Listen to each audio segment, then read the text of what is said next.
miracle a-t-il toujours existé? Le miracle a-t-il toujours existé? Telle est la question que nous nous sommes posée. Bienvenue dans votre émission Écho du savoir. Écho du savoir est votre émission. L'émission qui traite des questions d'actualité. L'émission qui conseille. Nous nous sommes posé la question de savoir si les miracles ont toujours existé dans notre monde, dans nos civilisations, dans nos cultures ou dans nos traditions. Nous nous sommes posé cette question suite à cet événement qui s'est passé en Afrique du Sud il y a sensiblement 2 mois. Alors nous avons mené nos propres investigations. Grande fut notre étonnement face aux résultats que nous avons obtenus. Je m'en vais tout de suite dans le vif du sujet. Il faut savoir qu'il est très important d'abord de définir ce que nous entendons par miracle.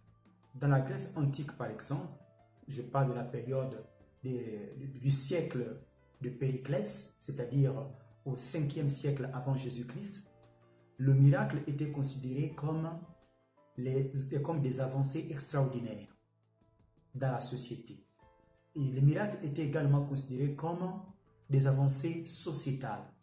Les miracles étaient également considérés comme des avancées culturelles. C'est-à-dire que dans la Grèce antique, par exemple, lorsqu'une personne évoluait sociétalement parlant, lorsqu'une personne avançait de manière extraordinaire dans la vie, à travers un emploi, à travers une activité socio-économique, professionnelle, sportive, et j'en passe, et culturelle, et bien tout cela était considéré comme un miracle. Vous aviez par exemple lors des activités olympiques, il y avait des athlètes qui faisaient des exploits, on appelait ces exploits des miracles. Vous voyez? Donc, dans la Grèce antique, voici un peu la définition qu'on donne au miracle, c'est-à-dire la réalisation d'un exploit, de quelque chose d'extraordinaire, ou du moins la réalisation d'un fait qui n'est pas coutumier. Allons-y voir un peu la définition que nous pouvons apporter du miracle dans d'autres civilisations ou bien dans d'autres cultures. Je vais prendre une période, ou du moins une période qu'on a appelée le miracle économique italien.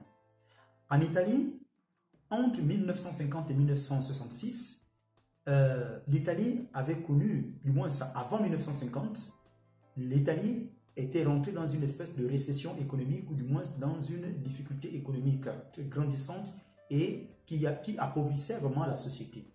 Les gens fuyaient, d'autres allaient aux États-Unis, émigraient en Amérique du Nord. Donc, c'était une période très difficile pour le peuple italien. Mais grâce à des structurations économiques, grâce à des politiques qui avaient été mises en place, il s'est produit un événement qu'ils ont appelé le miracle italien. Donc, ceci se passait entre la période de 1950 à 1965. Donc, c'est une période qui a été qualifiée de boom économique. Vous voyez? Donc, ça veut dire que l'activité économique a redémarré, il y a des entreprises qui se sont créées, il y a des personnes qui ont retrouvé le goût de la vie, et il y a même des personnes qui venaient et qui émigraient en Italie, parce que l'Italie avait besoin cette fois-ci d'une main-d'œuvre. Donc, cette période qui a été appelée le boom économique italien, ou du moins c'est le miracle italien entre 1950 et 1965, c'était une période faste qualifiée de miracle. On vient de voir ici déjà deux types de miracles. C'est-à-dire que le miracle, ça va toujours dans le sens de la réalisation d'un fait ou des actes ou d'une action qui est extraordinaire, qui vient changer le cours des événements de la vie d'une société ou de la vie d'une personne. Jusque-là, je pense qu'on se comprend. Maintenant, allons-y voir une autre définition qu'on appellerait la définition biblique. Le miracle biblique. Qu'est-ce qu'on entend par, disons, qu'est-ce qu'on entend par le miracle biblique? Dans la Bible, qu'est-ce que la Bible dit? Étymologiquement parlant, le miracle biblique ou spirituel signifie une chose surprenante. Le miracle est une chose surprenante, digne d'admiration. Le miracle s'applique à un événement inaccoutumé et imprévisible. C'est un événement ordinairement considéré comme inexplicable. C'est-à-dire que c'est un événement qu'on ne peut pas expliquer, qui est même au-delà de l'entendement, au-delà de la compréhension de l'entendement humain. L'homme ne peut pas raisonner face au miracle.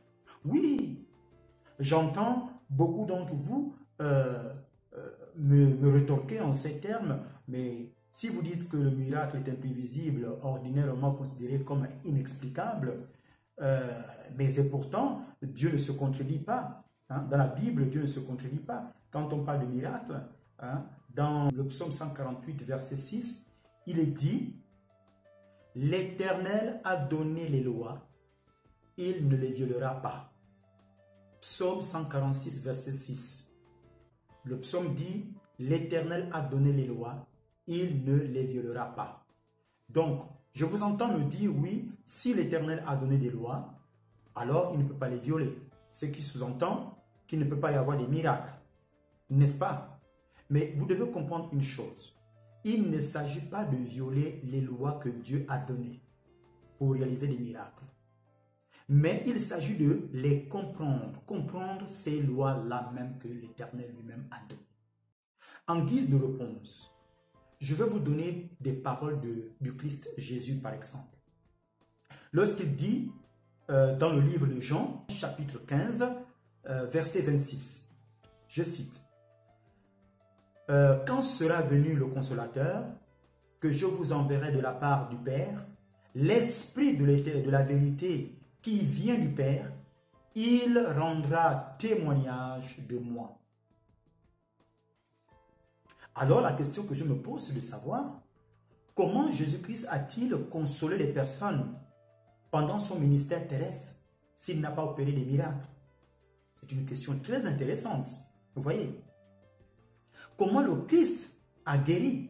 Comment les personnes avec qui Jésus-Christ a vécu lui ont rendu témoignage? Comment ils ont témoigné de l'esprit de vérité? Comment l'esprit de vérité s'est-il manifesté? Comment le Saint-Esprit agit dans la vie d'une personne? Comment Jésus-Christ a-t-il consolé les gens s'il n'a pas opéré des miracles? Vous voyez? Jésus a opéré des miracles, ou du moins il a consolé les personnes de son temps, et même jusqu'aujourd'hui, il continue à les consoler, puisque nous parlons des miracles bibliques, on va rester dans la Bible. Donc, Jésus a... Je m'avais prendre, par exemple, un exemple, la guérison d'une femme atteinte d'une perte de sang pendant 12 ans. Pendant 12 ans, vous imaginez. Et là, on trouve ce passage dans le livre de Marc, chapitre 5, versets 25 à 34. Je vais vous laisser lire, puisqu'on n'a pas assez de temps pour lire. Alors, donc, c'est une guérison qui est faite par Jésus-Christ d'une femme qui perdait du sang. Cette femme souffrait depuis 12 ans maintenant. On peut aussi prendre l'exemple de la guérison d'un aveugle de naissance. Vous imaginez une personne, moi encore, je vois, mais vous imaginez une personne qui est aveugle de naissance, qui n'a jamais vu de sa vie. Mais Christ l'a guéri. C'est un miracle. C'est un miracle qui a été opéré. Et ce miracle de l'aveugle de naissance, qui a été guéri par le Christ Jésus, on le trouve dans le livre de Jean, chapitre 9, versets 1 à 11. Vous voyez? Donc, ici, Jésus pose le problème de la cécité physique et la cécité spirituelle. Guérir une personne qui était aveugle depuis sa naissance, Jésus vient poser le problème de la cécité. C'est-à-dire, il vient ouvrir, guérir un aveugle, c'est permettre à une personne de voir non seulement avec ses yeux physiques, mais aussi avec ses yeux spirituels. Vous voyez? Et ça, je sais que ce n'est pas du tout facile à comprendre. Surtout pour les personnes qui ne sont pas plongées dans la prière, la méditation, le chant, l'adoration, la louange, etc. Continuons toujours dans notre logique. Jésus-Christ a consolé les personnes en faisant d'autres miracles. Il a nourri 5000 personnes, si ce n'est plus. Et cela, nous le voyons dans le livre de Matthieu, chapitre 14, versets 15 à 26.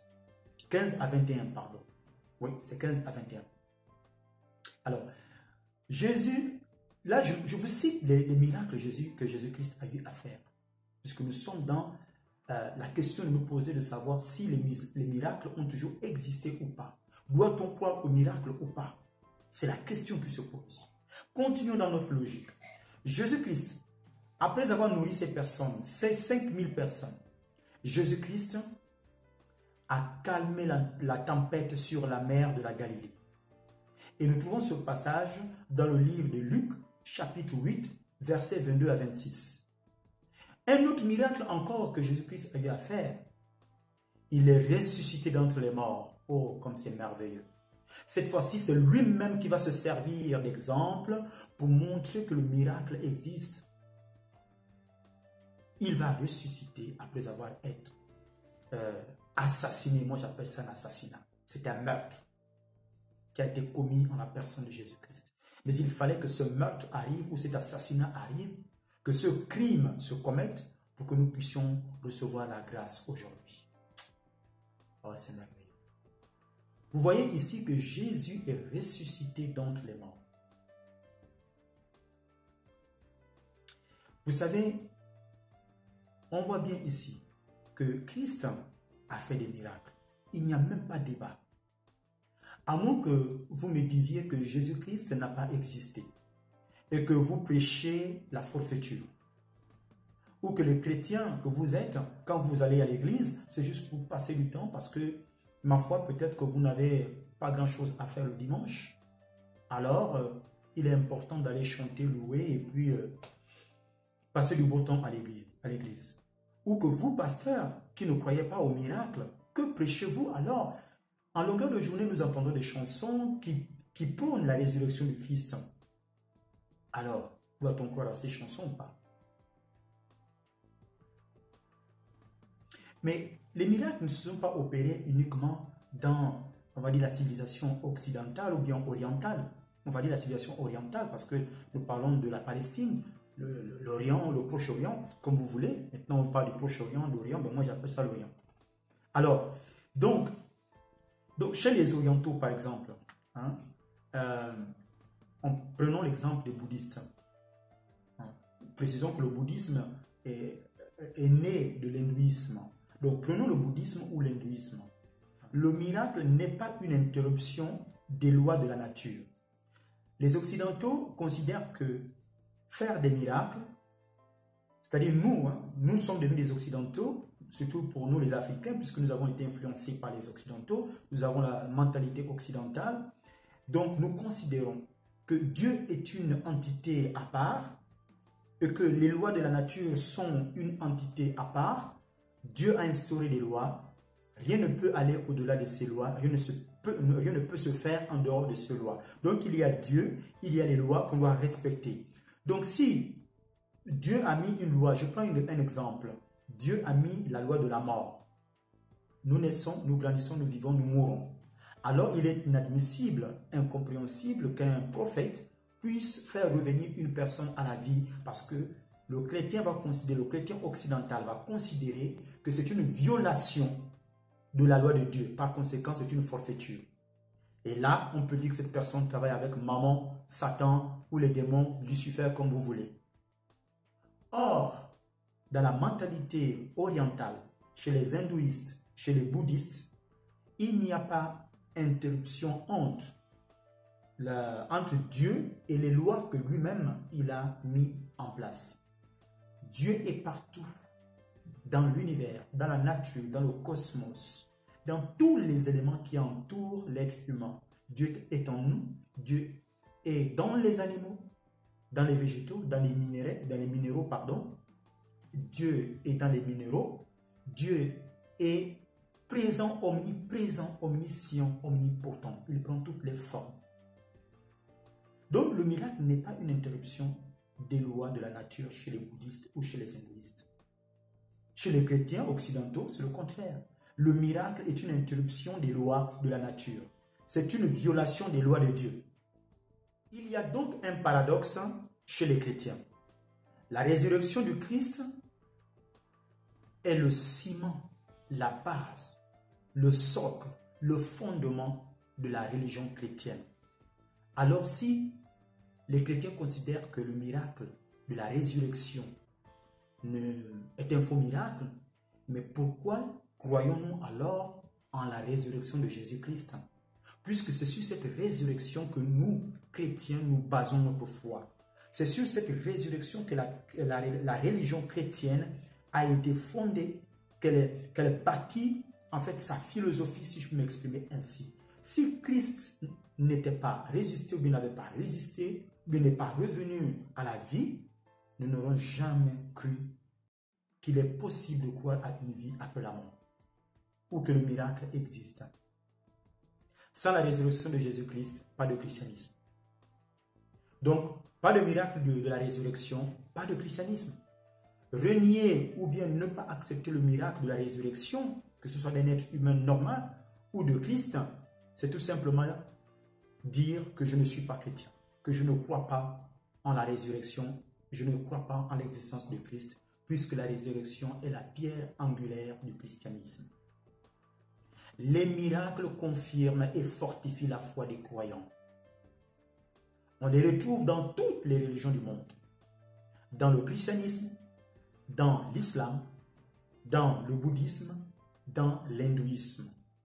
Dans toutes ces 4 religions que je viens de citer, le miracle intervient au moment critique. Le miracle intervient au moment où il y a une nécessité, où il y a une demande, où des personnes sont face à une situation vraiment critique, une situation difficile, seul le miracle peut sauver ou sortir de la difficulté. Les miracles se produisent dans tous les domaines, dans tous les secteurs de la vie d'un être humain ou de la société. Que ce soit dans la guérison, que ce soit les apparitions divines, que ce soit les révélations et les cortèges des démons et les esprits du mal, partout il y a des miracles. On peut enlever un esprit du mal, on peut chasser un démon. Les miracles se produisent partout dans tous les domaines. Il arrive aussi que des signes mystérieux apparaissent par exemple sur le corps d'une personne, comme des stigmates. Ce sont des miracles, comme ce fut le cas avec Saint François d'Assise. Donc, vous voyez, ici, il faut comprendre que le miracle a toujours occupé une place très importante dans nos sociétés. Certains miracles bouleversent parfois même des lois physiques. Et c'est pourquoi Jésus-Christ n'a pas voulu faire certains miracles, parce que les personnes qui l'entouraient à cette époque n'étaient pas préparées spirituellement, mystiquement. Si Jésus-Christ avait accepté de faire certains miracles, laissez-moi vous dire qu'on ne l'aurait pas traité d'imposteur, mais plutôt peut-être de sorcier, ou bien je ne sais pas quoi vous dire. Mais il a préféré ne pas faire certains miracles parce que c'était plus fort. Les gens n'auraient pas compris. Peut-être à défaut de le clouer, on l'aurait découpé. Vous voyez, les gens n'étaient pas encore mûrs spirituellement pour comprendre ces miracles. Donc, il y a des miracles qui bouleversent les lois de la nature. Vous allez voir au fur et à mesure que nous allons évoluer dans cette vidéo qu'il y a des choses très intéressantes à comprendre et à connaître. Jésus a marché par exemple sur l'eau. C'est un événement qui bouleverse les lois de la nature. Il a fait surgir des choses du néant. Il avait juste 5 pains et il a fait surgir plusieurs milliers de pains pour nourrir une population. Ce sont des choses qui bouleversent ou qui supplantent même les lois de la nature, les lois physiques. Ou encore, ramener les morts à la vie. Ça, c'est un événement qui supplante les lois de la nature ou les lois physiques. Les miracles, c'est une expression d'une force divine. Vous devez comprendre que les miracles sont souvent réalisés par des prophètes et pas par n'importe qui. Prenons le cas, arrêtons-nous sur le cas de ce grand homme que j'admire tant, Alf Lukau, en Afrique du Sud, le fondateur de l'église AMI en français. En anglais, c'est Hallelujah Ministry International. Cet homme est un homme dévoué à la cause. spirituelle, à la cause humaine. Dans son église, il y a des personnes qui étaient rejetées par leur propre famille.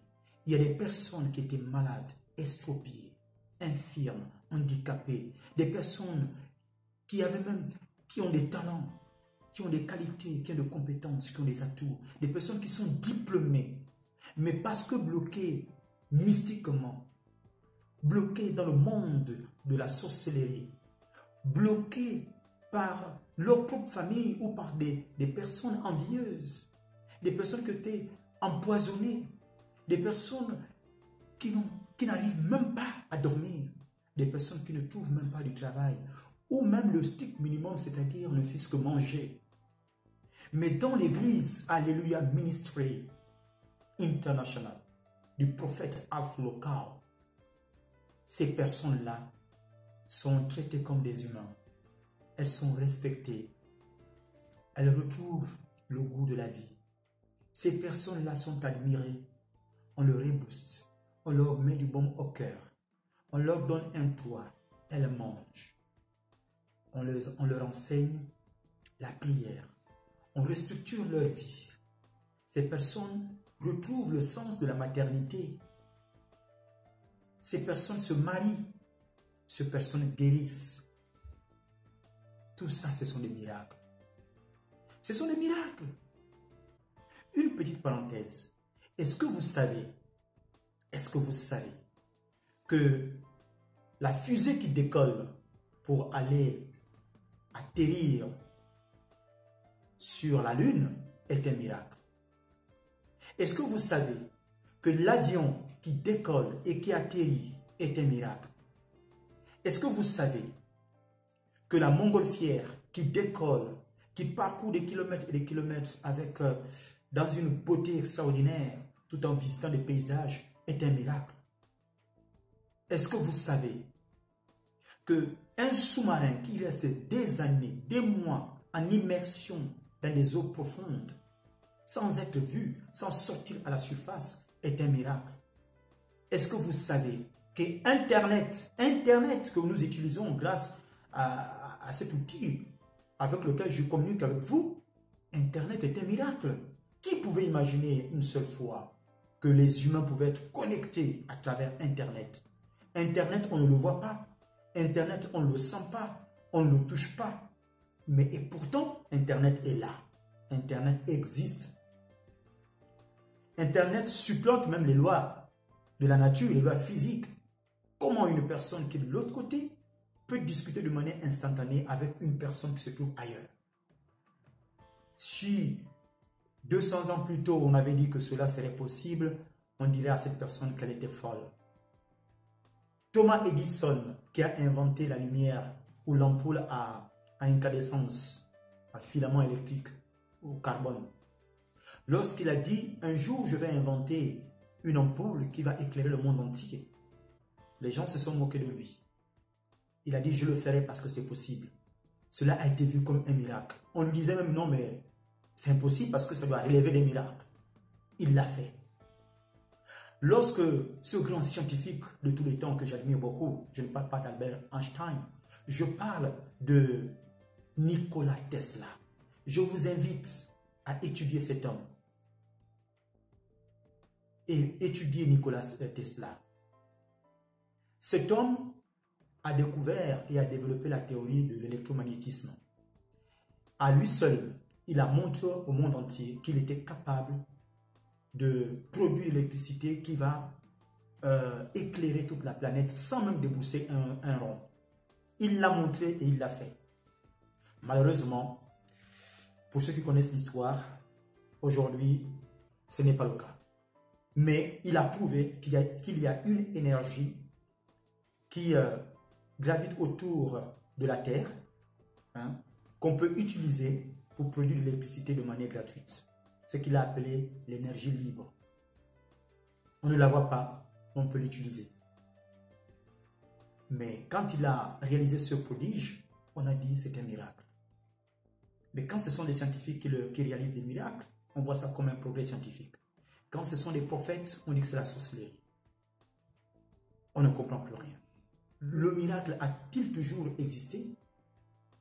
le miracle. Nous sommes sur le miracle. Il faudrait que nous puissions en discuter. Donc, revenons à notre sujet. Revenons à notre sujet. Donc, le miracle est une expression divine. C'est la voie par laquelle Dieu se manifeste aux hommes. Les prophètes, ce sont des hommes qui ont été choisis comme messagers. C'est des personnes qui apportent un message. C'est des personnes, et quand ils apportent un message, ils ont été choisis par Dieu. Et n'importe qui peut être choisi par Dieu. N'importe qui, je pèse bien mes mots. Même vous qui me regardez en ce moment devant cette vidéo, vous qui êtes en train d'écouter ce que je dis, vous pouvez être saisi par l'Esprit Saint. Vous pouvez être choisi par le Dieu Tout-Puissant. Vous pouvez être choisi par le Saint-Esprit pour accomplir une œuvre. Et d'ailleurs, je m'avais vous dire que chacun de nous a une œuvre à réaliser sur cette terre. Vous avez une mission à réaliser sur cette terre. Vous avez un but à accomplir sur cette terre. Vous n'êtes pas là par hasard. Vous n'êtes pas venu pour vous balader, pour vous promener, pour faire des selfies sur Facebook ou pour montrer je ne sais pas quoi. Non, vous avez une mission, je qualifierais de responsable. Il y a des personnes qui vous attendent quelque part. Parce que ce que vous avez en vous, ces gens attendent ça comme de la nourriture. Vous devez leur apporter ça. Dieu vous a donné des talents, des compétences, des atouts, des qualités. Que faites-vous de ça? Commencez à faire quelque chose pour aider vos prochains, pour faire avancer les mentalités, pour aider la société. Vous êtes important. Vous êtes des personnes dont on a besoin. Ralliez-vous à des causes. Défendez des faibles. Créez des associations. Faites ce que vous pouvez faire ou ce que vous savez faire. Faites ce que vous aimez faire. Il y a des gens qui attendent le potentiel que vous avez. Ne le laissez pas rester dans votre tête comme ça. Mettez-le au service de quelqu'un. Vous trouverez, votre potentiel trouvera toujours preneur. Il y a des gens qui vous attendent. Donc les prophètes sont des personnes, sont des messagers qui ont été choisis. Je m'avais prendre par exemple le cas de Moïse. Moïse a été choisi par Dieu pour transmettre sa volonté et la propager au monde entier. Il fait partie des premières personnes que Dieu a choisies. Donc on retrouve les prophètes dans toutes les religions du monde. Donc les prophètes sont choisis pour propager et accomplir la volonté de Dieu. Et ils sont partout dans le monde entier. Vous, aujourd'hui, pouvez être un prophète. Dieu peut vous choisir pour accomplir une mission. Je vais m'arrêter ici pour la première partie. Nous allons faire la suite prochainement sur le miracle, la deuxième partie. J'espère que cette première partie vous a donné quelques éléments pour commencer à comprendre que le miracle a toujours existé. Le miracle existe et que le miracle existera toujours. Il est important en tant que chrétien, en tant que bouddhiste, en tant qu'hindouiste, en tant que vaudouiste, en tant que bouddhiste, en tant que, je ne sais pas, quelle que soit votre obédience, quelle que soit votre croyance, de comprendre qu'il y a des lois, certes, mais Dieu qui crée ces lois est l'expression même qui est capable de les supplanter. Dieu peut susciter une personne pour démontrer, pour montrer son existence ou sa force. Donc pour cela, il est très important de comprendre que les miracles ont une place très importante et ont toujours une place importante dans notre société. Je vous dis à très bientôt. L'émission Écho du Savoir s'arrête ici pour l'instant. La deuxième partie, nous la ferons prochainement. Merci et à bientôt.